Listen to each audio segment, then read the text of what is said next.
The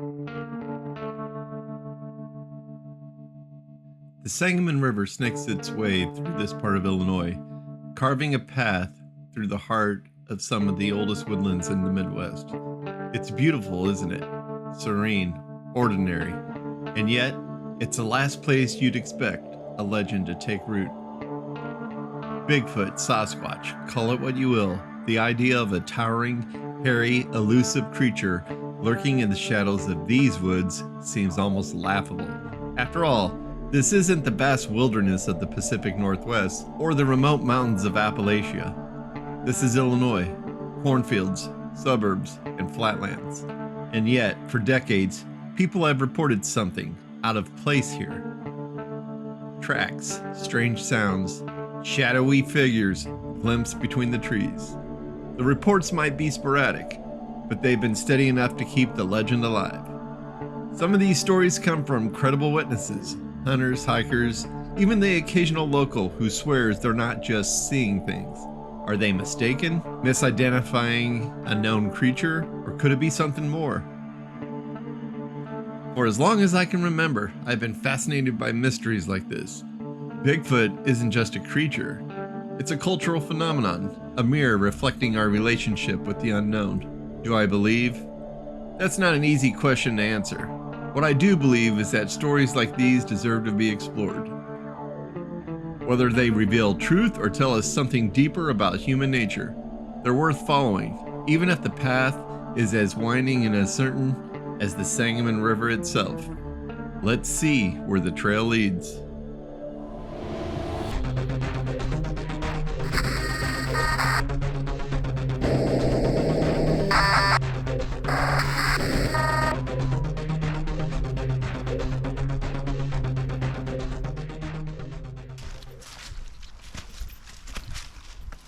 So today me and my buddy Russ are out here back at this area. If you've seen my supernatural Sasquatch video, we're in the same area, and if you haven't, go check it out after this.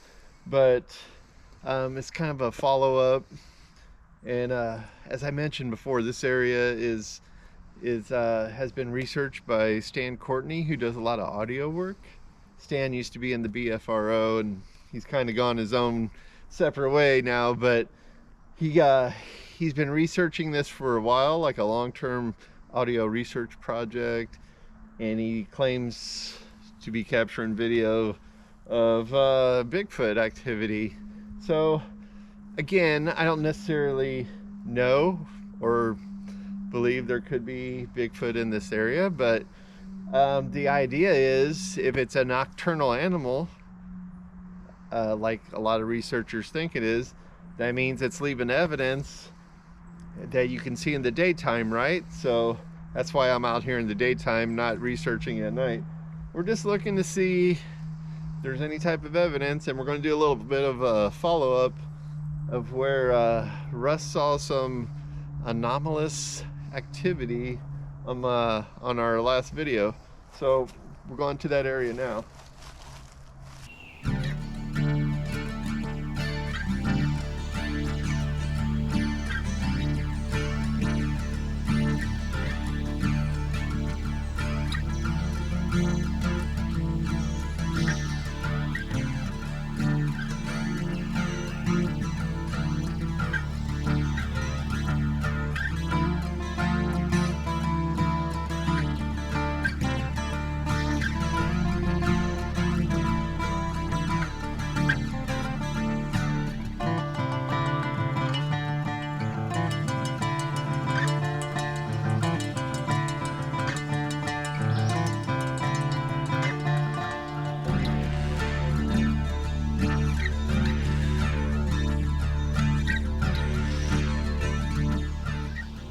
All right, so I'm in the area where in my video searching for the supernatural Sasquatch, I was filming over here behind me, and then in this general area, my cameraman Russ noticed something walking by.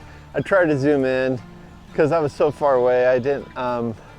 It's pixelated and dark. I said, I think it's you, and he's like, no, I didn't go that way. So it was either another person in the park or something else. I still think it was a person in the park or Russ, but we're just kind of searching this area to see if there's any signs of whatever. So I'm not an expert tracker by any means, but I'm just kind of searching around on the ground for if there was something in this area before and continues to come back here. Maybe I can see some footprints or what have you, but so I'm just kind of looking around.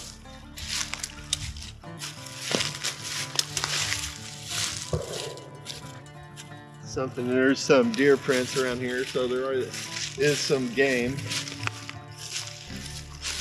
think there's kind of a deer path along this area. By the way, if you hear gunshots, that's kind of in the distance.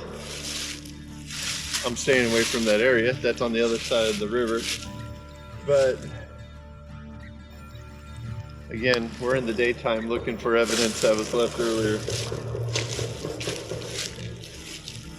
I believe that's a gun range that's on the other side of the river.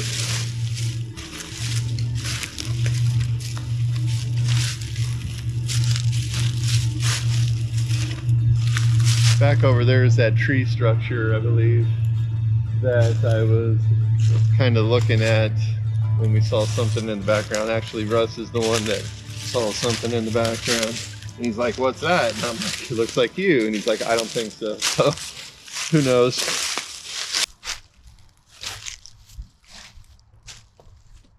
Kind of looking for tree, people say tree structures or tree breaks. I don't really see that in the area either.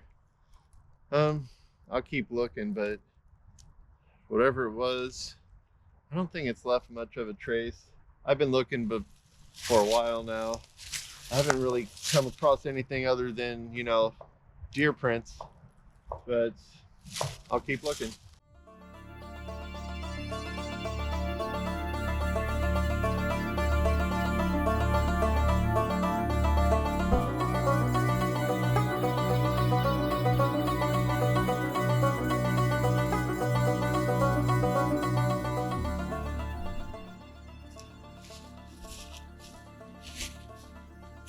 One thing about hiking in this is December, early winter, is you can't see the trail and probably bust my ass one of these days.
I was here earlier. I know you said you were here earlier, Russ. So I want to follow this river trail.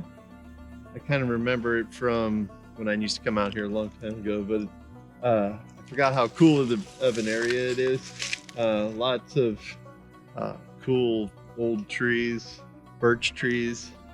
Some of the white bark really stands out from a mile away. I always thought that was pretty cool, but I think we should just head down this way. It's kind of a less traveled area, so there's going to be obviously human markings down here, but I mean, if something is traveling along the river, this would be a pretty easy path for it to take. especially at night, right? So I hear a lot of birds. I see a lot of blue jays in this area, which I don't know what attracts the blue jays.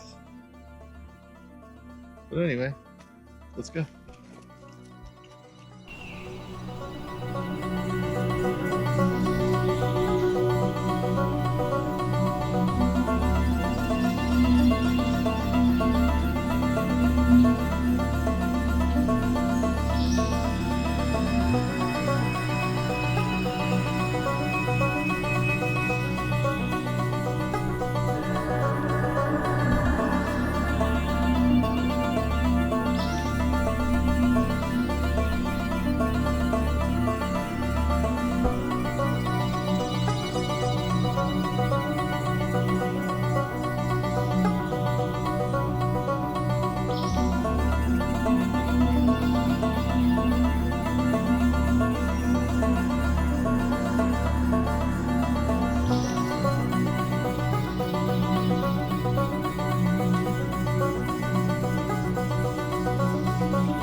I don't know if it's picking up on camera, but there's a train coming.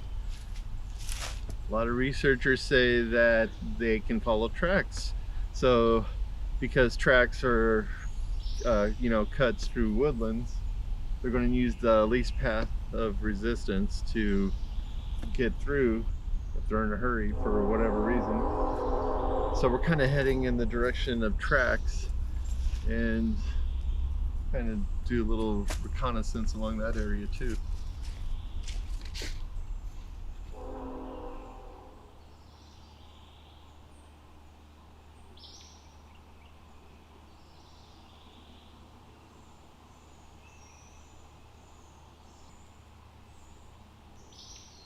Check it out. I'm sure a lot of the locals know about this, but perfect place to hunker down during a windy winter night. No tracks. Pretty neat though.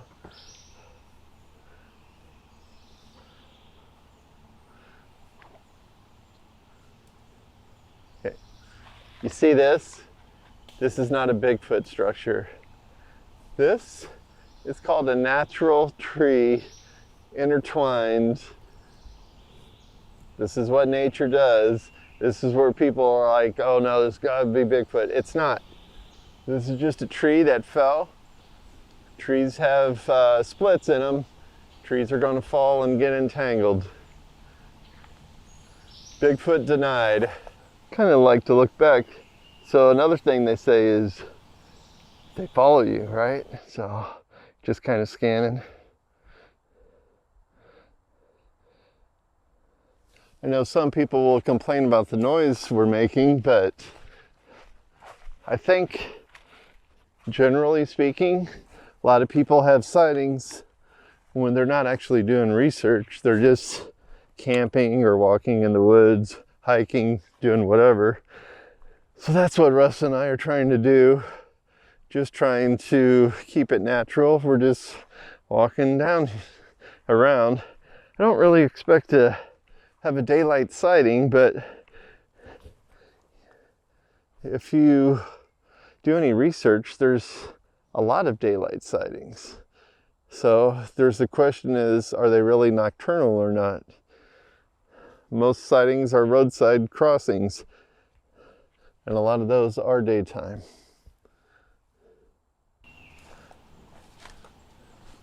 Again, here's one of those amazing old growth trees. Kind of see something over here by the river I'm kind of interested in. Looks like a branch stuck upside down on the river. It's a fork. I'm gonna go check that out here in a second. But yeah, so trees also grow thick down here because there's a lot of nutrients for them to grow. So it's old and getting well fed by the river system. Anyway, let's go check out this weird stick. Look out, that's what I was talking about, this weird wishbone kind of stuck here. Kind of perfectly balanced. Now, did it come off one of these trees? It doesn't quite look like the same wood, but another explanation, since we're next to the river, could have been a flood that washed it up here and just placed it here, because the river does get pretty high in this area, probably several times a year, usually in the spring. But it's interesting, right? It's kind of, it really stands out. I don't really see anything around it, but that's another one of those things. People see weird stuff in the woods and they kind of like, oh, that's obviously a structure. I'm not saying it's a structure. It's just neat. There's no old growth in the area. There is. It's not everywhere, but imagine this throughout Illinois. Illinois used to be like 60% covered, something like that, and then deforested, and we're slowly building it back up. But that's awesome.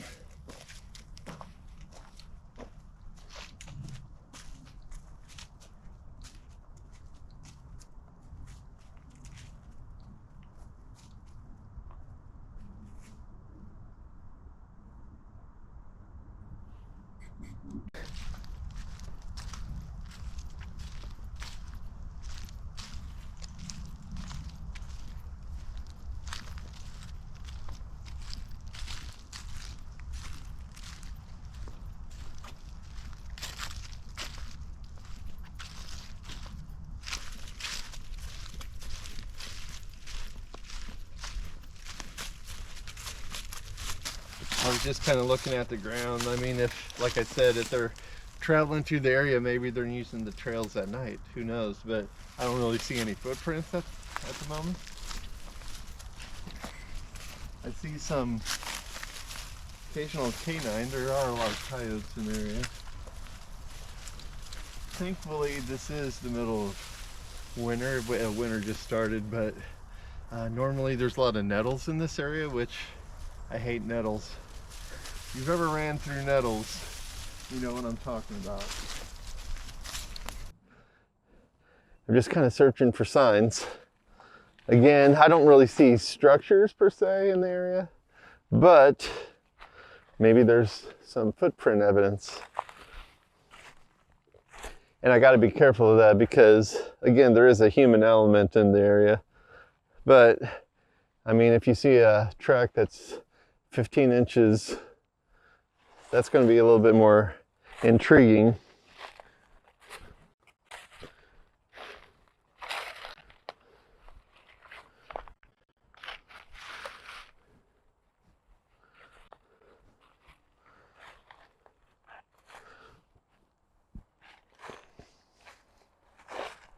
A lot of sign of deer.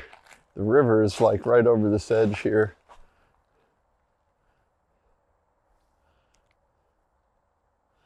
Super cool area. Tell you what, if it takes Bigfoot to get me out into nature and start hiking again, I'll take it. So there might not be nettles here, but there are plenty of birds. Because nature has to distribute those seeds somehow, right? I do like how the ground's super muddy because maybe I can see some prints.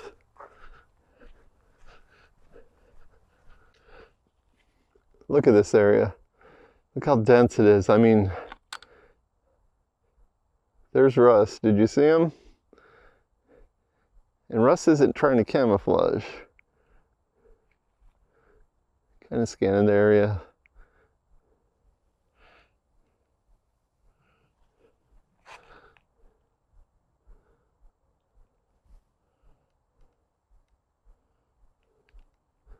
archway.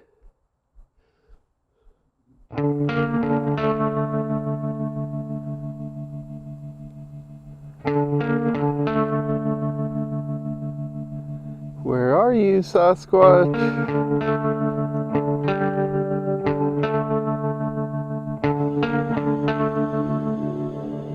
If Bigfoot were discovered and scientifically proven to exist, it would be one of the most profound biological and cultural revelations in modern history.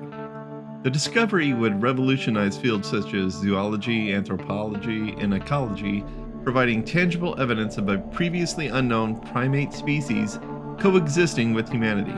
Biologists would scramble to study its behavior, habitat, and genetic makeup, seeking to understand its evolutionary roots and how it remained hidden for so long.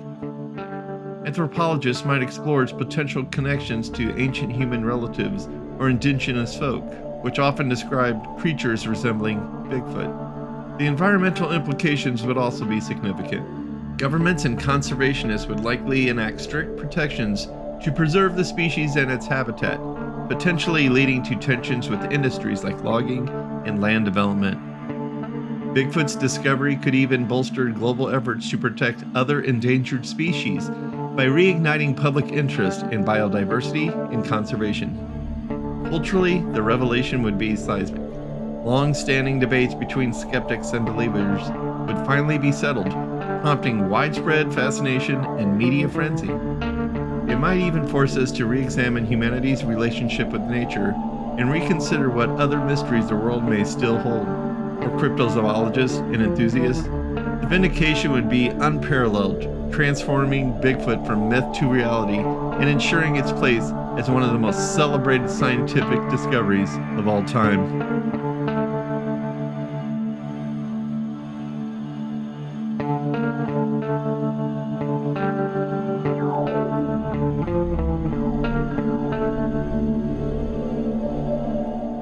Still looking for signs on the ground.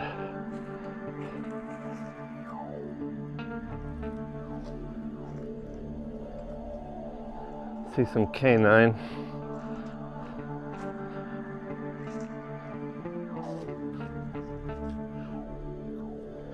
Over here is towards the river. The river's that way.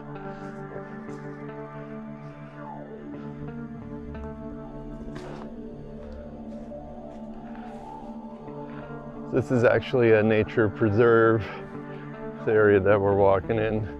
So even though we heard guns earlier, there's no hunting allowed in this area.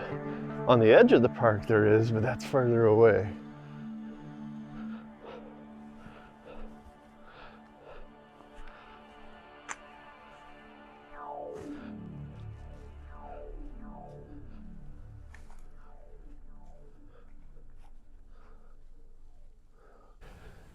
Here's the more open area I was telling you about.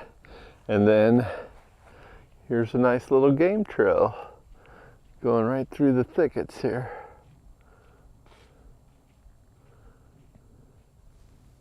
Still waiting to see a deer pop out at any time.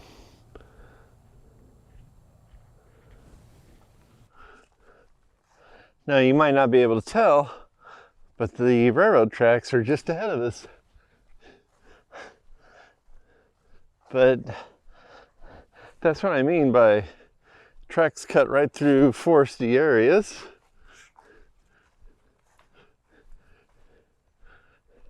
You're going from that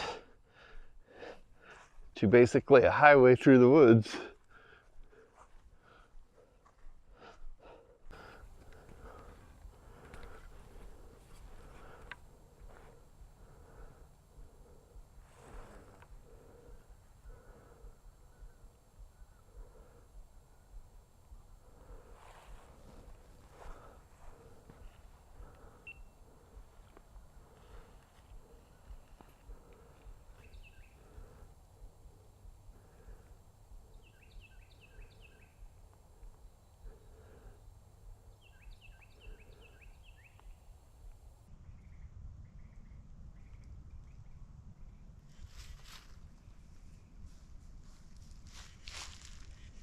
So we have a tree break.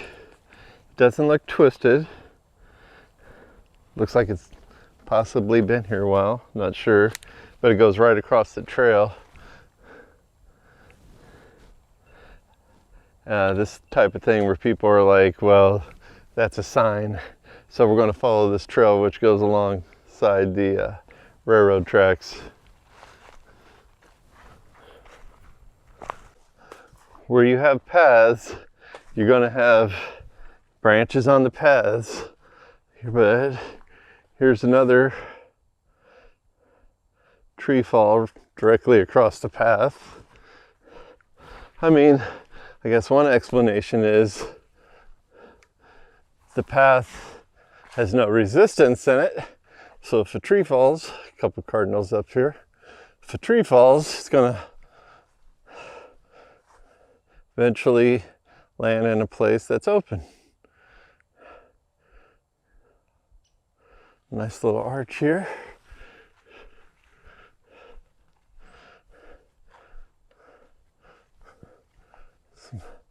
Looks like possibly a mated pair of cardinals, so we won't bother them too much.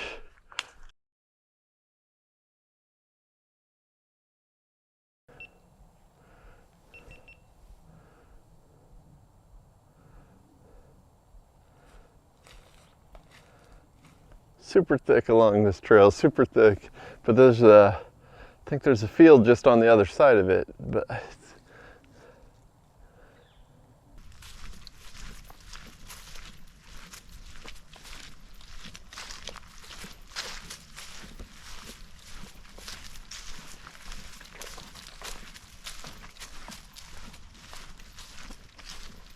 look, this is like number 5 or 6 on the trail so far. Of course, this has been here a while because there's a path around it.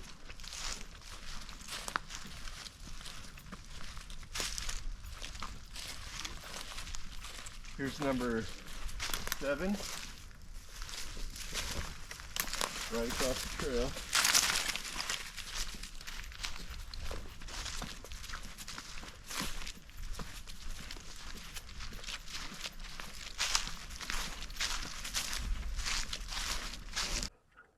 More down trees right on the trail.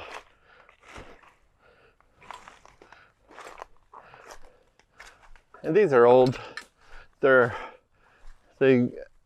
definitely were not alive when they fell. Well, most of them weren't. A few of them were. And then here's the old set of tracks.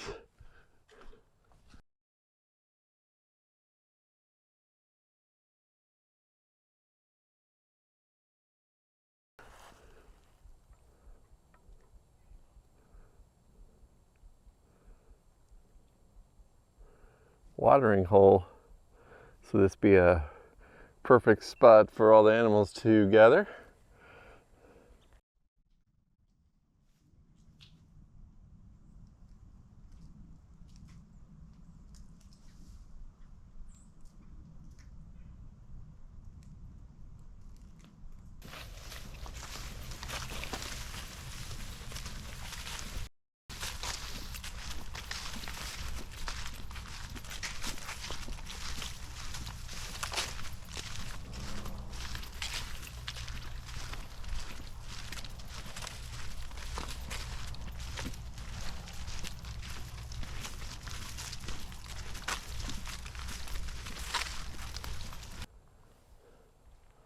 Saw a hiker out here, so I know there's other people out here, well, at least one. Not really hearing anything. We're just on our way back now, heading back towards where we parked. Maybe something will follow us back. I doubt it, but you never know. But it's been a good trip. We definitely skipped some locations. There's a whole other section we can go to, and I'm sure we'll be back, but we'll see what happens on the way back to the car.